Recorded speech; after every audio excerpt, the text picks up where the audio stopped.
मैंने पकोड़ा खाकर चाय का पहला घूंट भरा ही था कि बाहर से शबनम की किसी पर बिगड़ने की तेज आवाज सुनाई दी। वह लगातार किसी को डांटे जा रही थी। उत्सुकतावश मैं बाहर निकली तो देखा कि वह गार्ड से उलझ रही है। एक घायल लड़के को अपने कंधे पर एक तरह से लादे हुए वह अंदर दाखिल होने की कोशिश में थी और गार्ड लड़के को अंदर ले जाने से मना कर रहा था। भैया, हॉस्टल के नियम तुम मुझे सिखाओ मत। कोई सड़क पर मर रहा है तो क्या उसे मर जाने दूं? क्या हॉस्टल प्रशासन आएगा उसे बचाने? नहीं ना। अरे इंसानियत की तो बात ही छोड़ दो। यह बताओ किस कानून में लिखा है कि एक घायल को हॉस्टल में लाकर दवा लगाना मना है? मैं इसे कमरे में तो ले जा नहीं रही, बाहर ग्राउंड में जो बेंच है उसी पर लिटाऊंगी। फिर तुम्हें क्या प्रॉब्लम हो रही है? लड़कियां अपने बॉयफ्रेंड को लेकर अंदर घुसती हैं, तब तो तुमसे कुछ बोला नहीं जाता। शबनम झल्लाती हुई कह रही थी। गार्ड ने झेपते हुए दरवाजा खोल दिया और शबनम बड़बड़ाती हुई अंदर दाखिल हुई। उसने किसी तरह लड़के को बेंच पर लिटाया और जोर से चीखी, अरे कोई है? ओ बाजी, देख क्या रही हो? जाओ जरा पानी लेकर आओ। फिर मुझ पर नजर पड़ते ही उसने कहा, नेहा प्लीज डिटॉल ला देना, इसके घाव पोंछ दूं, और हाँ कॉटन भी लेती आना। मैंने अपनी अलमारी से डिटॉल निकाला और बाहर आई। देखा शबनम अब उस लड़के पर बरस रही है। कर ली खुदकुशी? मिल गया मजा? तेरे जैसे लाखों लड़के देखे हैं, लड़की ने बात नहीं की तो या फेल हुए तो जान देने चल दिए। पैसा नहीं है तो जीकर क्या करना है? अरे मरो, पर यहाँ आकर क्यों मरते हो?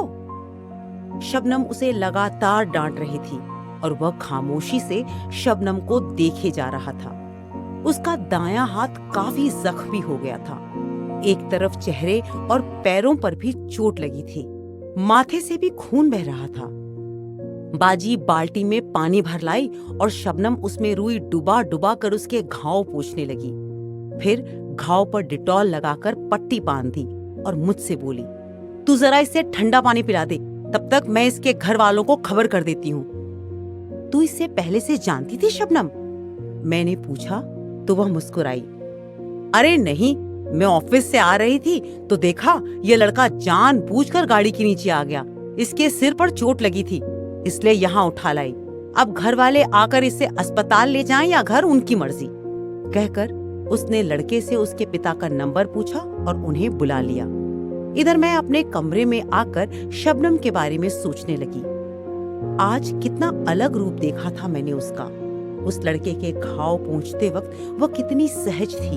लड़कियां चाहे कुछ भी कहें, आज मैंने महसूस किया था कि वह दिल की कितनी अच्छी है। पूरे हॉस्टल में अक्खड़, मुंहफट और घमंडी कही जाने वाली शबनम की बुराई करने से कोई नहीं चूकता। लड़कियां हो या गार्ड हो या फिर काम वाली, हर किसी को यही शिकायत थी कि शबनम कभी सीधे मुंह बात नहीं करती है, अकड़ दिखाती है। टीवी देखने आती है तो जबरदस्ती वही चैनल लगाती है जो उसे देखना हो, दूसरों की नहीं सुनती। वैसे ही उसकी जिद रहती है कि काम वाली सुबह सबसे पहले उसका कमरा साफ करे। पहनावे में भी वो दूसरों से बिल्कुल अलग दिखती थी। गर्मी हो या सर्दी, हमेशा पूरे बाजू के कपड़े पहनती, जिसकी नेक भी ऊपर तक बंद होती। उसकी इस अटपटी ड्रेस की वजह से लड़कियां अक्सर उसका मजाक उड़ाती थीं, पर वह इस पर ध्यान नहीं देती थी। देखने में वह खूबसूरत थी, पर नाम के विपरीत चेहरे पर कोमलता नहीं, सख्ती के भाव होते थे। डील डॉल भी काफी अच्छा था और आवाज काफी सख्त, जो उसकी पर्सनालिटी को दबंग बनाती थी और सामने वाला उससे पंगे लेने से बचता था। वह मेरे कमरे के साथ वाले कमरे में रहती थी, इसलिए मुझसे उसकी थोड़ी बहुत बातचीत होती रहती थी। हम एक दो दफा साथ घूमने भी गए, पर हमेशा ही मुझे वो ऐसी बंद किताब लगी जिसे चाहकर भी पढ़ना मुमकिन नहीं था। 8-10 दिन बाद की बात है, मैंने देखा शबनम ग्राउंड में बेंच पर बैठी किसी लड़के से बात कर रही है। उस वक्त शबनम की आवाज इतनी तेज थी कि लग रहा था वह उस लड़के को डांट रही है। 2-3 लड़कियां उधर से शबनम का मजाक उड़ाती हुई आ रही थीं। एक कह रही थी, लो आ गई उस लड़के की शामत, उसे नहीं पता किस लड़की से पाला पड़ा है उसका। दूसरी ने कमेंट किया, लड़का कह रहा होगा, मुझ पर करो ना यूं सितम। मैंने गौर से देखा, यह तो वही लड़का था जिसकी उस दिन शबनम ने मरहम पट्टी की थी। लड़का अब काफी हद तक ठीक हो चुका था, पर माथे और हाथ पर अभी भी पट्टी बंधी थी।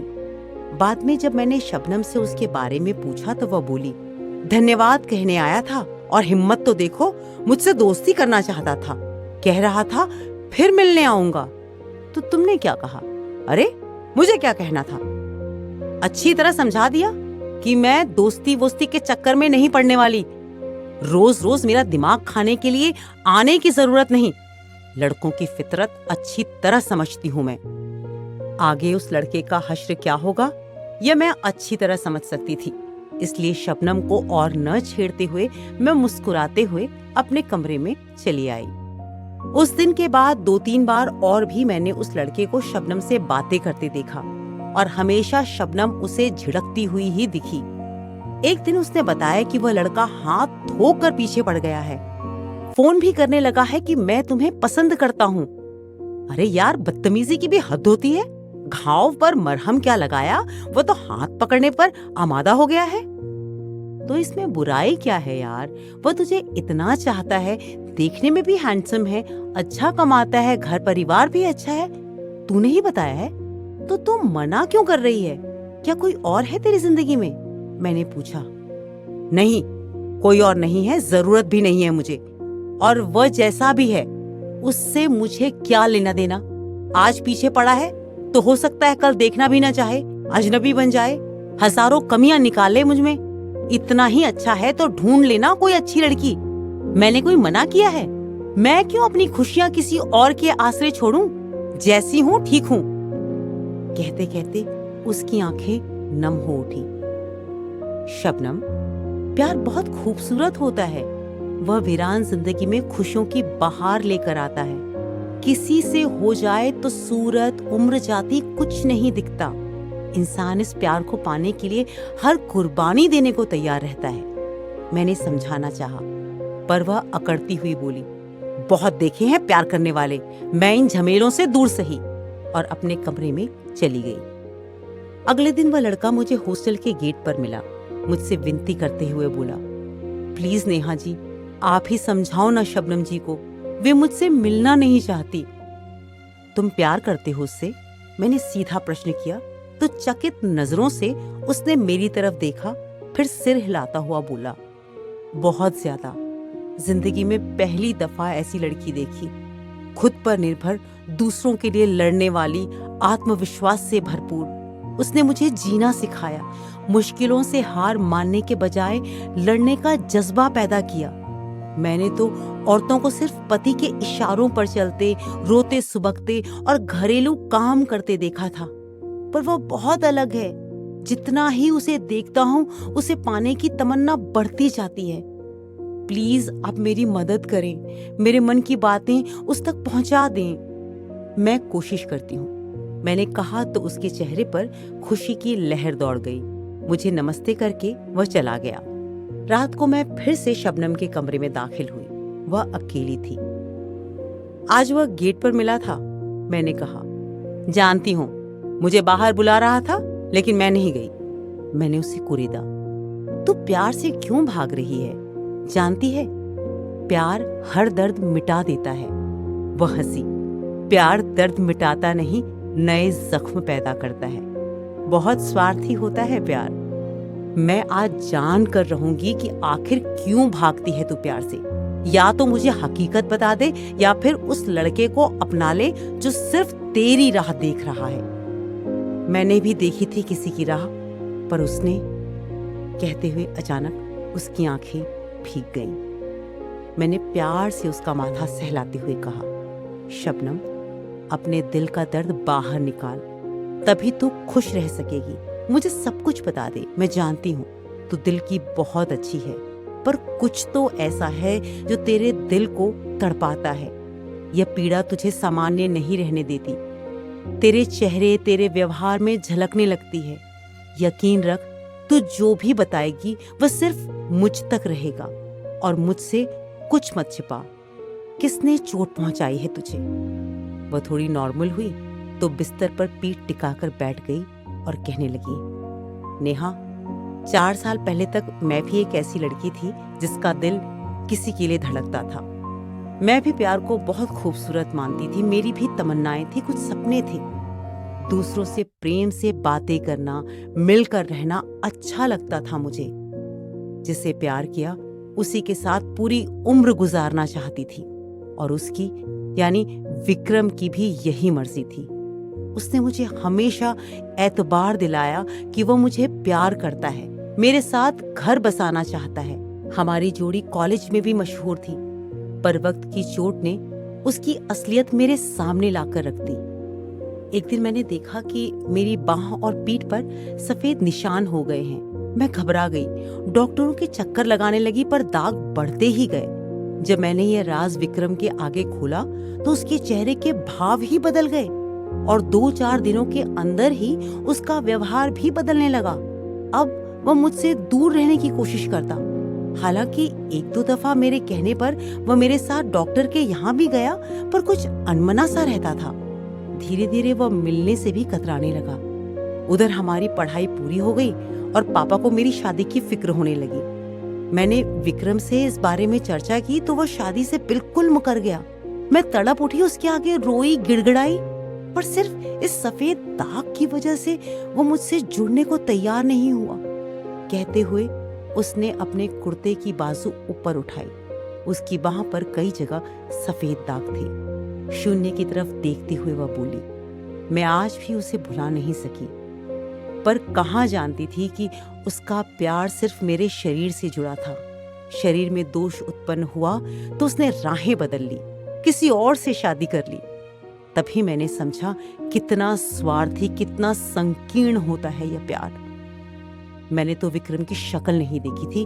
देखने में बिल्कुल एवरेज था, सांवला, मोटा। मैं उससे बहुत खूबसूरत थी। मैं चाहती तो उसकी कमियां गिनाकर उसे ठुकरा सकती थी, पर मैंने तो प्यार किया था और उसने ऐसी चोट दी कि सारे जज्बात ही खत्म कर डाले। तभी से मुझ में एक तरह की जिद आ गई। मैं समझ गई कि जिंदगी में मांगने पर कुछ नहीं मिलता। मुझे जो चाहिए होता वह जबरदस्ती दूसरों से छीनने लगी। खुद को कमजोर महसूस नहीं कर सकती मैं। किसी की सहानुभूति भरी नजरें भी नहीं चाहिए, ना ही किसी का इनकार सह पाती हूँ। यही जिद मेरे व्यवहार में नजर आने लगा है, और शायद यही वजह है कि मैं 35 की हो गई पर शादी के नाम से दूर भागती हूँ। यह सब बहुत ही स्वाभाविक है शबनम, पर सच तो यह है कि विक्रम का प्यार मैच्योर नहीं था। वह दिल से तुझसे जुड़ ही नहीं सका था, इसलिए तुम्हारे रिश्ते का धागा बहुत कमजोर था।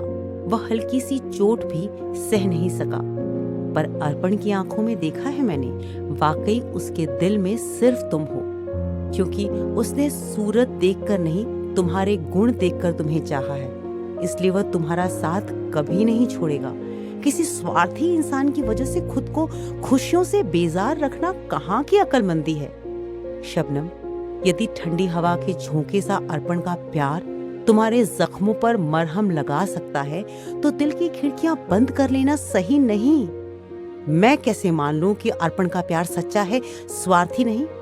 ऐसा कर, उसे हर बात बता दे, फिर देख क्या कहता है। मैं जानती हूं उसका जवाब निश्चित रूप से हाँ होगा। शबनम ने उसी वक्त फोन उठाया और बोली, ठीक है, ये भी करके देख लेती हूँ। अभी तेरे सामने बताती हूँ उसे सब कुछ। फिर उसने फोन मिलाया और स्पीकर ऑन कर बोली, अर्पण, मैं तुमसे बात करना चाहती हूँ अभी, इसी वक्त। समय है तुम्हारे पास? बिल्कुल, आप कहिए तो, अर्पण ने जवाब दिया। अर्पण, तुम्हारे दिल की बात नेहा ने मुझ तक पहुंचा दी है। अब मैं अपनी जिंदगी की असलियत तुम तक पहुंचाना चाहती हूँ। बस एक हकीकत, जिसे सुनकर तुम्हारा सारा प्यार काफुर हो जाएगा। ऐसा क्या है शबनम जी? बात यह है कि मेरे पूरे शरीर पर सफेद दाग हैं जो ठीक नहीं हो सकते, गले पर, पीठ पर, बाहों पर और आगे हर जगह। अब बताओ, क्या है तुम्हारा फैसला? फैसला क्यों बदलेगा शबनम जी? और दूसरी बात ये कि किसने कहा कि दाग ठीक नहीं हो सकते? मेरे अंकल डॉक्टर हैं, उन्हें दिखाएंगे हम। वक्त लगता है, पर ऐसे दाग ठीक हो जाते हैं, मान लीजिए। ठीक न हुए तो भी मुझे कोई फर्क नहीं पड़ता। क्योंकि मैं आपको चाहता हूँ। कमियां तो मुझ में भी हैं, पर उससे क्या? एक दूसरे को अपनाने का मतलब एक दूसरे की खूबियां और कमियों को स्वीकारना ही तो होता है। कल को मेरे शरीर पर कुछ हो जाए या मुझे कोई बीमारी हो जाए तो क्या आप मुझे छोड़ देंगी? नहीं ना शबनम जी, बताइए। मेरी मम्मी पास ही बैठी हैं, उन्होंने सब कुछ सुन लिया है और उनकी तरफ से भी हाँ है। आप बस मेरा साथ दीजिए। आप नहीं जानती, मैंने बहुत कुछ सीखा है आपसे। आप मेरे साथ रहेंगी तो मैं खुद को और बेहतर ढंग से पहचान सकूंगा, जी सकूंगा अपनी जिंदगी। I love you. शबनम ने मेरी तरफ देखा। मैंने उससे हाँ कहने का इशारा किया तो वो धीरे से बोल उठी, आई लव यू टू। फिर शबनम ने तुरंत फोन काट दिया और मेरे गले लगकर रोने लगी।